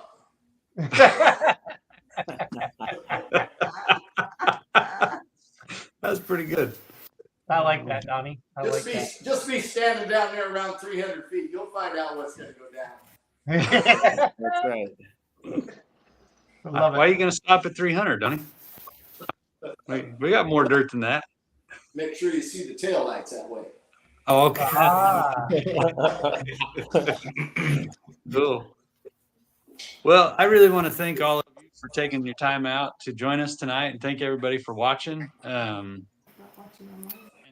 forget, if you can't be here in Madera this weekend, you go to beermoneypulling.tv. Did I get it right, Jason? Yeah, I like how you're reading it go across the bottom. I'm really proud of you, Mr. Dang, man. Yeah, this guy's hard on me. And it's on our website. Donnie, somebody breaking into his house, it sounds like. Somebody's got a smoke alarm going off. I'm driving my dog crazy. So. But we are looking forward to everybody. Those that have RV reservations, I will be sending out a little just an information deal text to you this week. We're looking forward to that. We will have our meals both days. We've got 3 food trucks each night. Just it's going to be fantastic. The energy's there.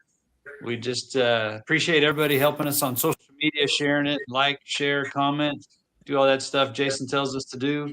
That's what keeps the algorithm going, if I'm repeating that correctly. Like, it is comments, and shares. Engage with all polling content. It's good. Tell your you're gonna fill those stands up with people. My dog's going crazy with that smoke alarm. So. Search engine optimization. SEO. You're learning, Michael. Yep, I've discovered that. No, but for all the pullers that are watching, tell your friends and your family back home that can't make it to go to beermoneypulling.tv. All that's going back to MLM Motorsports to help put this event on. Every dollar that's collected from that. And then, of course, the full pull games. It's fun because it just brings another level of excitement to talk about that with your friends and the fellow pullers and kind of edge each other. I was trying to get Donnie Reed to say something, but he stayed professional the whole time. I'm really impressed. That a boy, Donnie. Don't let him get you. Yeah. Sure look forward to seeing all you guys. He's trying to reel him in. Come on, Jason. Yeah. So, Ray and Amanda, Tim and Matt, Donnie, thank you. You guys have a good night. Brian and Brant, I'm just going to put you two on the screen. Okay, just you two. So hold on. Okay. And then we're going to talk a little smack here. I got to get this ready. Thank you, everybody.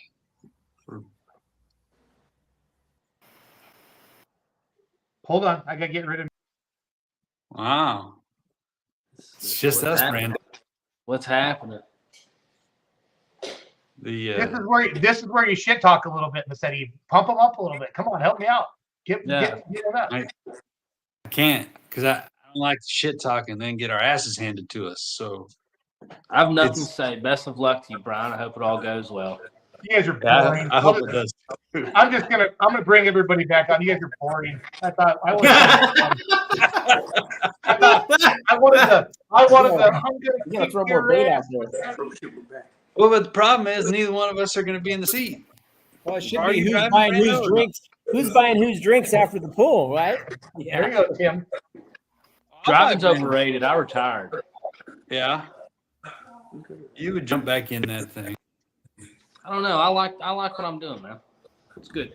You're doing good at it. Thank you. We're not shit talking enough, are we, Jason? We're being too nice. Yeah. Why don't you guys just switch tractors? One drive the other tractor, and we'll see how good it does. Yeah. Brandon, I heard a rumor you were like starting to tune like fuel alters or some shit. So talking smack there. Oh, he's gone now. He just went bye-bye.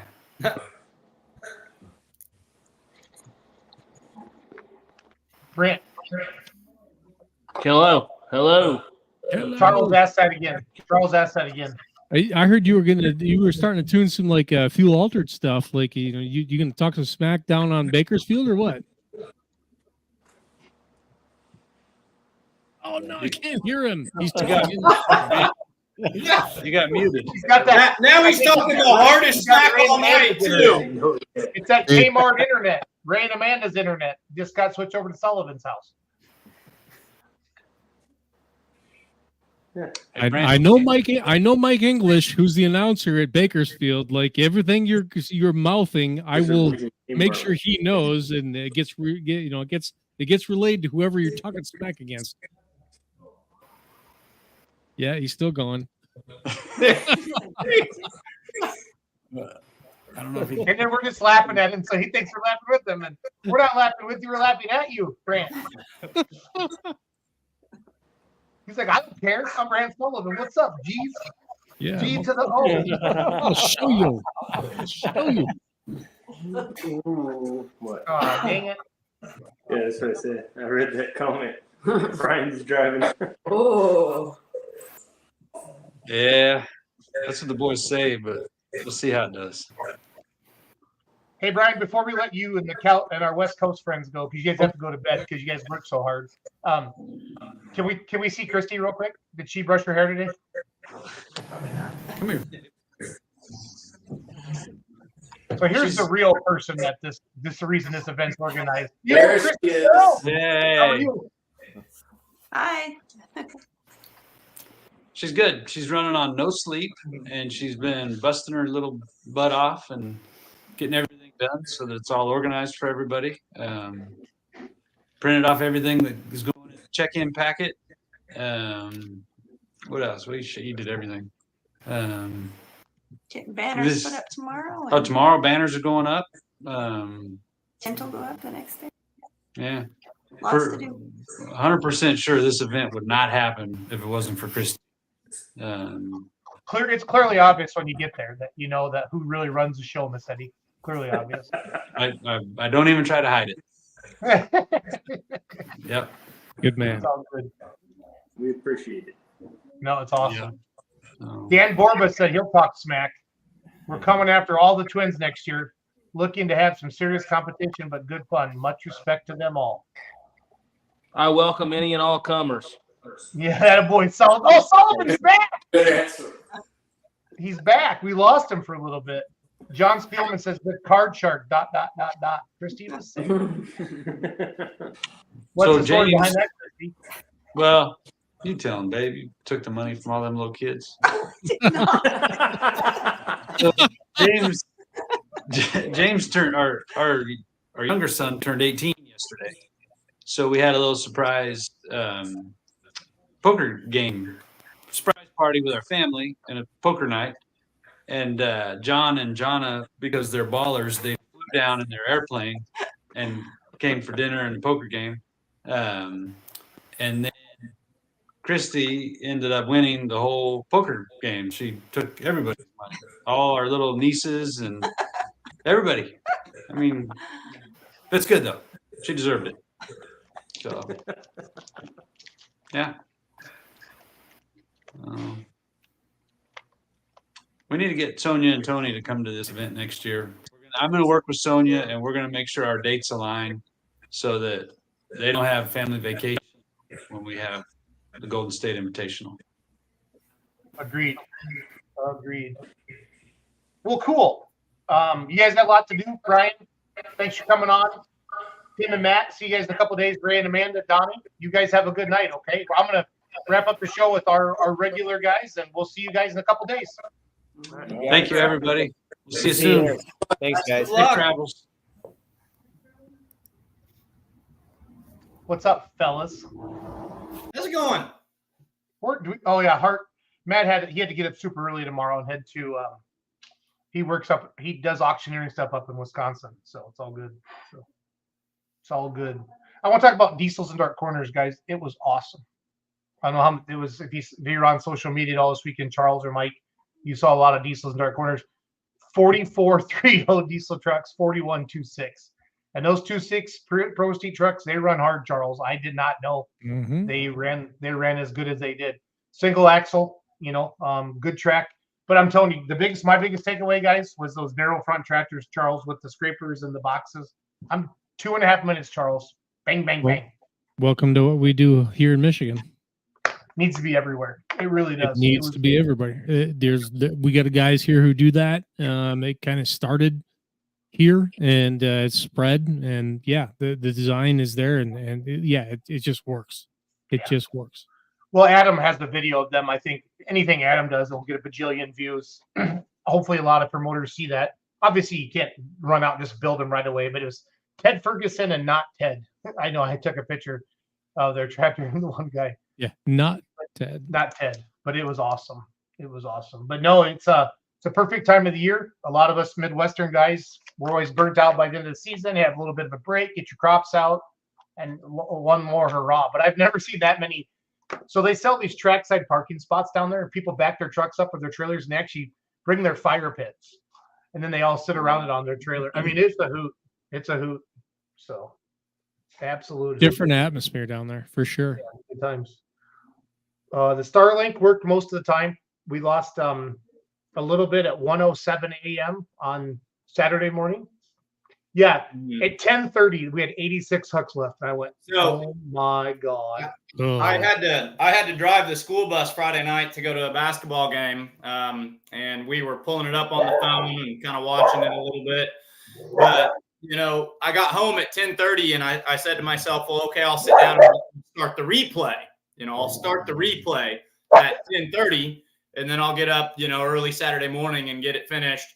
And I click on it and it's still live. And I'm like, oh, cool. Like 10 hooks, 15 hooks. Like, I'll get the idea. And then I literally heard someone, well, there's about 27 left in the class and there's a 3-0 lining up next. And I was like, holy Lord. And I watched it till midnight, which midnight Central Time. And then that's when you're talking about your Starlink went a little wonky. And so I was like, well, I guess it's time to go to bed either way. But. Yeah, we missed one 3-0 truck, and then we got the live stream going again. Then it blinked again about 2-something a.m. And then we finished up at 2:57, the last one that went down the track. And I'm telling you, everybody talks about how they want like the 3-hour show, but do they really? Because how fucking awesome is that there was an event that was pulling till 3 a.m. I will tell you, there was more people watching on the live stream, Charles, than there was in the stands. Yeah, I think it's awesome. There is an appetite for the hardcore that you can do something like this and that you can go that late. There was a couple times this year where I was at events where, due to weather constraints, we wound up pulling till 3 a.m. and no one left, no one withdrew. It was awesome. So the idea that you got to have this tight show to 3 hours or whatever and get people back in the midway, bullshit. The hardcore is never going to leave, and so I think that's really cool. They don't have pulling down there like we do, guys. They don't see this type of competition. Honestly, the biggest trucks they probably see is a 2.6 and a 3.0, and they got to see Pro Street, 3.6 Pro Stock semi trucks or Pro Stock 4x4s, 3.6 obviously, and then Super Stock. Van Hazley was there, Brady Ingram. Yeah. I mean, all the big names were there, and then those 4.1 semis. I know, Charles, we talked about them on our call last week. They have snort. They have snort. Yep, they do. So, and the pace, it wasn't a pull till 3 a.m. with a tractor would go, and then there was 4.5 minutes of track prep, and then we didn't even start the pace was booking. I mean, it was going till 3 a.m. with, I think Doug said they were averaging a hook every 2.5 minutes, and that's flirting with Bowling Green speed. That was crazy fast. Like for us, I wanted. Charles has me watching these old videos, TNT and Power Smoke Days or whatever, and they interviewed every puller right at the end of the track. So I said, we're doing that at this event. So we set up a little interview station. Friday night, you could tell the people that weren't happy, they just drive right by you. They don't want to talk to anybody. But then they come up to you later and they're like, I'm sorry, I was just pissy because I had a bad hook or whatever. I'm like, no, I want somebody to be like, really show that passion. So we had one gal say, so she drove her boyfriend's 3.6 truck, or she drove his 3.0 truck in the 3.6 class just to get hooked. She says, fuck yes. It was so awesome. Was it Jennifer Pushler? Yeah, Jennifer Pushler. Yeah. Yep. She was so fun. I haven't been in Matrix in over a year. And literally. And then we had a kid named Dawson got to drive a truck for the P16 for the first time ever. And he goes, this is the best day of my life. He goes, it was so awesome. And then there's a gentleman who's handicapped, Dan. Oh shoot, he's got a. I took a picture of the logo, but Yeah. Yeah, the flying wheelchair. The flying wheelchair on his thing, and he drives out with his hands, and it's a mean truck. I think he finished in the top 5. I forget. There were so many names. It was just a great event. Just a great event. It was fun. Long ways down there from Wisconsin, but Atlanta traffic is horrible. The supply and demand just works out perfect because, on any given afternoon in mid to late July, there's a pull everywhere in every state between Michigan and Indiana and Nebraska, Missouri, and whatnot. But there was essentially one tractor pull, one truck pull. I guess I got to use the correct, words there. There's essentially one pull this last weekend. And because of the world we live in, fans who can't be there can watch it. Fans who are within driving can watch it and want to watch it. And so many people now, these drivers, like COVID, I think, killed a lot of the mindset of I only hook, Badger State, or I only hook PPL or whatever. Now people are like, if I can hook somewhere, I want to hook somewhere because that one year we lost it. So now anytime we can hook, we want to hook. And they're going to them. So the supply and demand was just 100%. It's the perfect storm for a big show. And I think that's exactly what we got last weekend. And I think we'll see a lot of online viewership this weekend for the same reason. Well, I hope so. It's fun. For me, Charles, you said it best. You kept saying San Joaquin Valley or whatever, but it's not the California, Charles, that we see on the news in the Midwest. It's not the San Francisco, the LA. Yeah, I could steer you to so many books and so much shit that I've learned and studied about that place. And John Bohr, who is a friend of the show, is a very good conduit for what the reality is of Central California. Whatever you think of it, whether it's whether it's SoCal, meaning San Diego, Los Angeles, or the San Francisco area, there is a big state there. And I have learned that through my personal interest into the farming that goes on there, but also into my interest in, like I'm a chainsaw nut, right? So like logging and what it means to Northern California. There's a big state there that does a lot of things well beyond what is on TV. And there's a lot of connection that cross-pollinates to the Midwest that I don't think people really realize. It's not talked about, but it's there. And this is video from their poll last year. This place is awesome. So Kenny Shepard, Charles Mike, I think he's a former NASCAR driver. He owns it, or he runs his track or owns his track. I don't know how racetracks work like Charles does, but they run junior NASCAR kids there. Like, that they're going to take that next level. The ARCA series, right? It's an ARCA track, isn't it? Yep, it is. Yeah. And you heard the pullers say it, but yeah, the pits are great. The campers are right behind the grandstands. I mean, it's a great venue. It's a great event. And I was blown away last year. And that's kind of how I opened up this segment, if you will. I wouldn't have known if I was in California if it wouldn't have been for the palm trees, because no accents. And not that I'm picking on anybody with accents, because I love people from the South. I love y'alls and shit like that.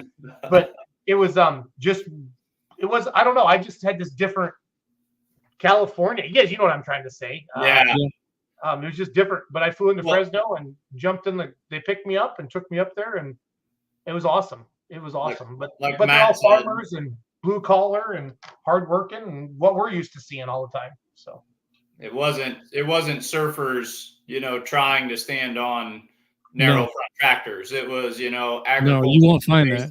And you won't find that. You'll go to the Central Valley of California, and you'll feel like you're standing in the middle of Iowa. You will not be able to tell the difference. No, I 100% agree. 100% agree. And you hit on this too, Charles. And I guess we should probably know that, because Missouri is not St. Louis. Michigan is not Detroit, and Wisconsin is not Madison and Milwaukee. Yeah, Door County or whatever. So, no, Wisconsin is Door County. It's Madison. I couldn't think of a metropolitan area in Wisconsin. Yeah, we don't have a lot of them, but we got Milwaukee and Madison. But yeah, there's that disparage of Detroit's actually a bad example, because we are the Motor City, and I have actually announced a tractor pull in Wayne County where Detroit exists. Like, I have done I've announced a pull within 15 miles of where it all is. So we're kind of a bad example here, but I get what you're trying to say. Yeah, yeah. Yeah, I don't have much more tonight. I wanted to talk about that full pull rolled out the line, and so everybody gets $1,000 play money, if you will, each night to make your bets. And like I went all in. I picked that tractor you guys have ran Sullivan tunes on. It is just I saw it last year. It's stupid good. It's stupid good. It would compete out here, Charles, in a heartbeat with anything. That thing is Believe it. Yep. And I was trying to bust his balls a little bit. I know he's doing some other stuff, tuning some drag cars and whatnot. I wanted to get him to talk about it, but connections are what they are. Jerry Fagunda says, look up the Surf Ranch, professional surfing in the valley. I will. I'll check that out. No, but it's fun to go out and see everybody do that. And the money line stuff is fun because it's fun to see it move, throughout when you make a post and people start, picking winners and stuff like that. So I went all in on Melanesia Friday night, Charles and Mike. Now I'm going to take good notes to make my pick Saturday with my 1,000. I'm going to spread it out then a little bit. Like Diesel's North Corners, there was a couple long shots that won. Craig Dickey, Charles, and Mike, he was not the favorite at all. So somebody went big on Craig because Craig won Friday night and Saturday night. And when I interviewed Van Hazley Friday night, he goes, I'm happy for those guys. You know how Van is. I'm happy for those guys. They've been working hard for a couple of years, but I'm going to figure it out, and I'm going to come after him Saturday. And he snuck by him again Saturday night too. So you'll come and Killer 3 2 nights in a row. So yeah, I had a chunk on Van Hazley, and I felt of all my bets, that one was my safest bet. Not that the Cummins Killer is something that should be slept on by any means, but I just really felt that one, it was interesting. Pulling's fun. So do have one bit of news tonight for Midwest Winter Nationals. 3-6 pullers, 3-6 truck guys. Sorry, you didn't sign up in time. It's over. It's done. If you are already signed up, your entry will be refunded to you unless you want to swap to 3.0 class, because we've got interest from the Hot Farm guys. We've got, I think, 75 registered, and if we can get to 8, well, not if, we're going to get to 80, we're going to split it to 4 flights for a final on Saturday. Charles, sorry, I think this is an old graphic. I got to get, no. Yeah, that's an old graphic. It was changed today. Okay, is it on the Facebook page? I don't know if they actually put one up there. It came to me through Clint, but the reality is, when you're getting that much interest from a particular category, a particular class, where 75 have already signed up and there's more waiting in the wings saying we want to be a part of this, versus another class where we had 3 finally sign up and we had to pull teeth to get the rest of you. Well, we're going to go where we're going to go where the interest is. Yeah. It's not that I don't want 3-6 there. I put, like, much more so than Clint. Me personally, yeah, I want 3-6 there. I love you guys. I want that to be a class. I advocated for it. I tried to make it happen over the last week, and just the response wasn't there.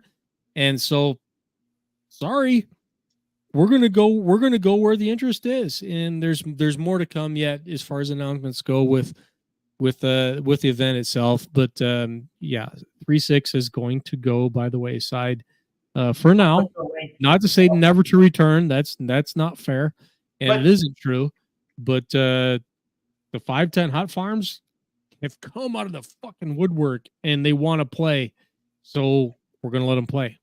Well, and Charles, in that event, that's what that event's been built on, and you've talked about that. And we've talked about that. Hot Farms, Pro Farms, Super Farms. You know what I mean? I've colloquially always referred to it, even back to the Gordyville years and going back, 15 years ago.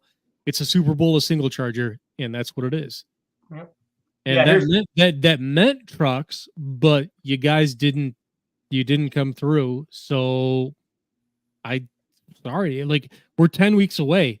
And with the amount of preparation work that goes into specifically assigning pit spots for your hauler, specific spots within the building for you in your vehicle, Like this all is pre-planned.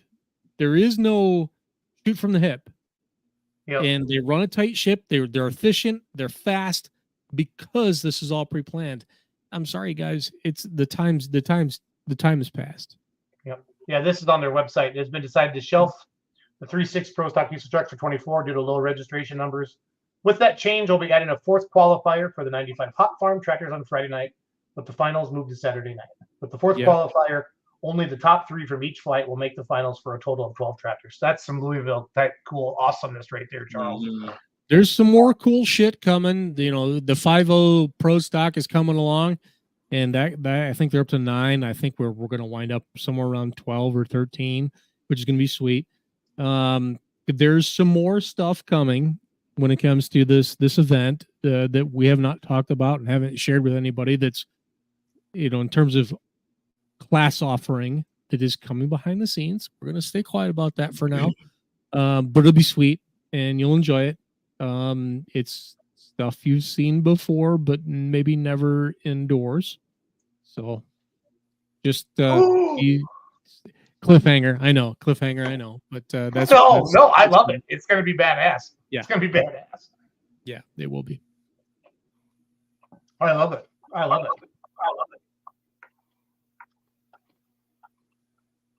No, we'll start getting Clint segments on every Monday night as soon as he's done harvesting, because I talked to him a week or 2 ago. Yeah, he's slam busy, and I catch him in between rainstorms. Yep, that's the best way to do it. So, well, good deal. Yeah, thanks for coming on tonight, Charles. Good to see your pretty face again. We got our Wednesday night. We're doing our Pullers Championship live with our Pullers Championship team. Mike, thanks for coming on tonight. Mike will be running Outlawed live tomorrow night with Ron Stone. Who are your guests tomorrow? Because Ron's at the he's in Racine, Wisconsin, at the Case IH Superfan Experience with the Outlaws, and then I have Cinderella for my daughter, her musical, because I'm not gonna be around this weekend, so I'm going to Parents Night viewing tomorrow night to watch that. Who do you have, Mike? Who do you have Tuesday? So tomorrow night's going to be Outlawed Live with Ron Stone with Mike Idle, filling in for Ron Stone. And Jason Wayman is going to be coming on to hang out with me. It's going to be a Northeast Missouri takeover. And we're going to talk about Jason Wayman's second place points finish in the Outlaw Truck and Tractor Pulling Association for the 3.0 diesel trucks this year. And I've got a slew of questions for him. It's going to be a great time. We're going to talk about, you know, how do we feel about second? What adjustments would we have made? What pulls would we have done different? I started crunching his numbers today. You've accused me of being a super nerd when it comes to pulling numbers. He only finished, I don't want to spoil too, I mean, it's fun to look at that stuff. He only finished outside of the top 3 twice, and still ended up in a second place. So we're going to have a lot of neat stuff that we're going to be able to talk about. He's from Novinger, Missouri. I'm from Bevier, Missouri. We're in the same athletic conference. You know, we're not far from each other. So tomorrow should be a good time. We're looking forward to it. Wyatt must be having Larry Roberts on Motorsports Almanac, looks like. Do you know anything about that, Charles? Yes. Larry and Tim Howell and John Evans will be joining them on Wednesday. That's a throwback. The first time anybody's ever talked to them. Yeah, that's sweet. Mm-hmm. That is sweet.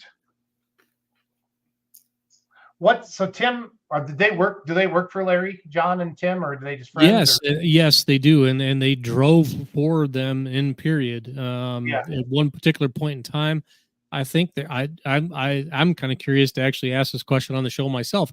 I think one of the alcohol super stocks was one that Tim drove exclusively. Like John and Larry never drove it. It was Tim only. There's a good story there. Cool. Well, that'll be neat. I'm going to get sidetracked from this by talking about sidetracked, and it's even a sidetracked part of your sidetracked. Sidetracked? You're going to get sidetracked? Charles, on your first deep dive that you did, your deep dives are awesome. And you went in and you talked about the first component, which, you know, the first true component tractor, and that was out of the Roberts stable. And then you kind of had another little side note. You never know what you know until you know it later. talking about the 903 Cummins with the is it the Crazy Canuck? Am I saying that right? Yeah, Crazy Canuck was at that event that particular night. That was the first of the 903 Cummins component tractor chassis tractors. But did you find out who the mod was? I've heard rumors who it was. I don't ever know that we ever actually confirmed who that was in Ohio that had the alcohol 903 Cummins in a modified and definitively knew who that was. No. But to our best approximation based on the research that we have, we think that was the first 903 with spark plugs in a pulling vehicle. Far as I know, yeah. And it like from what you can see in the video, it kind of, not knocking the guy, ran like shit. But somebody did it. Somebody did it before Beaudry's and before Blackborn's. Awesome. Well, I'm going to go through all the classes that just the money lines. You guys can clock off. I know, Charles, you're an hour ahead of us. Mike, I'll have a link for you tomorrow for the Outlaw Show. Okay, you can share with Wayman. Okay. Charles, good to see you. Yep. You guys have a good night. Yep. Thanks. You'll just, Jason, real quick, you'll just send me everything I need. I don't have to build anything for it. You'll just have to get that link. Get that link over to your guests. That's it. Tell them to be on at 7. And then Mackenzie will run the show. So I love it. I like doing it that way. You ever see the movie Schindler's List? Where the guy doesn't do the work. He says, not the work, just the presentation. That's my way of doing things, man. I like that. Wyatt, all right. Well, thanks for having us, Jason. Yeah. Thanks, Mike. Thanks, Charles. Yep. I'm going to finish up here just with the money lines for Madera this weekend. Again, fullpullgames.com, everybody. This has made it very, very, very, very fun and interesting with these games. You're giving you $1,000 play money, okay, to do this. And then you're jumping in, signing in. You get $1,000 each night and to rock it out here. So I'm at fullpullgames.com. I'm clicking on play now. Again, you can do this on your phone. I do stuff on my website, especially when I'm sharing it off like this. But this is what does this mean? So $17,000 and $17,011 has been wagered on the Pro Modified class. Again, with the play money, but whoever does the best with their play money over the weekend wins $500. So and then Full Pull will be real money in 2024. I don't know when exactly, but this is going to be the format. So this is super cool. People are getting excited about this. The pick'em games are fun. There will still be some of that as well, but this is the fun stuff. So Pro Mod 4x4 trucks. So the person with the lowest number or the most money bet on them is going to be your favorite. That's how the money line moves. And I believe earlier in the show it was Jason Gish with Double Ugly. Yes, still in. He has $4,495 has been wagered on him. So he's 3.78. So I would just say 4-1. Okay, that's what he's going to pay out. Second, right now, I'll bring Mike back in. He likes this stuff. Mike, I didn't want to make you guys stay in if you didn't want to, but I know you enjoy all of this. I do want to get rid of our faces so I can make the screen big. Can you still hear me, Mike? Yep, we're good, man. So pump in whatever you want a little bit. But did you play the games at Georgia this weekend? I did, and it's a little funny. The only curveball I would say is, when you're using the play money, you're playing to win in a sense of accumulating the biggest purse over 2 weekends. Whereas if I was betting my own actual money, I might bet differently. So a lot of my strategy over the weekend was bet as heavily as I can early. And then as that pays off, jump to the next class. But then I did a really bad job of checking my account regularly to see where that money, had kind of gone between the two classes, so to say. That's kind of what I wanted to do. but I think like if once we do this next year, I don't know, it's really intriguing. I like the odds. And especially something like Diesels and Dark Corners that had people that I wasn't as familiar with. That gave me a great way to look into how I wanted to do things. Yeah, I don't know if you're gonna find me. I don't know how I did. I didn't. Yeah, just curious. I ended up with like $300. I want to say no. I think I ended up at dead zero because I took my $300 and then I was because you can't go home with it. It's play money. You know, if it's real money, you're like, oh crap, I've got 300 of my 1,000 left. Like, maybe I should, think about this. But it's I have a real story. I have a real story in Vegas about that at a blackjack table. That's not for this show. But I didn't. My wife has been really coming on board lately with the idea of full pull because I've had some success with it in some other aspects. And so I told her this weekend, I said, I'm gonna bet, like I'm gonna bet money. And I didn't tell her until later on that it was fake money. So that was enjoyable too, to kind of watch watch her get scared. Well, she had more interest. She goes, have you checked your account? Are you watching the pool? The pool's on. You better be watching the pool. And I was like, oh, this is kind of a win-win. So, and then I was like, no, that it's $1,000 of not real money. So this is a pro modified. $1,000 been wagered on Danny Tucker, Abracadabra, Agent Orange Force. And they just put the games up this afternoon, so it's just getting going. This one surprises me a little bit. This is an LNL points champion from last year. He's 43-1 right now. But again, a lot of people are going to go on and bet their friends. I know Gish. Everybody knows Gish has a tough truck, so that's fun. But I'm really looking forward to this. So that's I think they picked 7 classes, Mike. Again, I'm at fullpullgames.com. Let's see here. This is 7,400. I loved, and I mean loved, the style of games they offered Friday night for Diesels and Dark Corners. Because there's so much you can do. At any point, of course, you can go to a class and you can pick your winner, you pick your top 3 or anything like that.